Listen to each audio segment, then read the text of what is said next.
महिन्याभरापासून सुरू असलेल्या अवकाळी पावसाचं सत्र अद्याप थांबलेलं नाही। अमरावतीत रविवारी दुपारी वादळी पाऊस झाला। जिल्ह्यात अनेक ठिकाणी या पावसाची नोंद झाली आहे।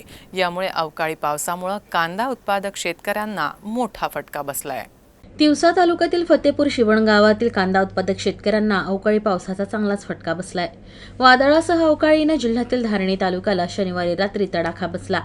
त्यानंतर रविवारी सायंकाळी 4:30च्या सुमारास जोराच्या वाऱ्यासह पावसाची नोंद झाली। या पावसानं शहरात तारांबळ उडाली। शिवाय धामणगाव, चांदूर रेल्वे, नांदगाव, धारणी तालुक्यात हलक्या सरी कोसळल्या। पावसामुळे संत्र्याचा ताण तुटत आहे। शिवाय वादळामुळे फांद्याही तुटत आहेत, तर कांदा पिकालाही फटका बसलाय। नुकसान झाला, सगळ्या वाळात कांदा पडलाय आमचा अवकाळी पावसामुळे। काय 700-800 रुपये क्विंटल कांदा गेला आमचा।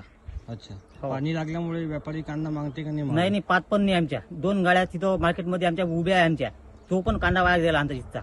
अच्छा, हो, कमीत कमी 300 क्विंटल 350 क्विंटलचा कांदा आमचा वाया गेला इथं। शेतात किती कांदा पडलाय तुमच्या अजून? कमीत कमी 300-350 क्विंटल कांदा येते वावरात आमच्या शेतामध्ये वाया गेलेला। आता तर कोण्याच कमी येत नाही आमच्या। अर्धा कांदा शेतीमध्ये आहे। अच्छा, 2 हिस्से एकच हिस्सा निघाला आहे।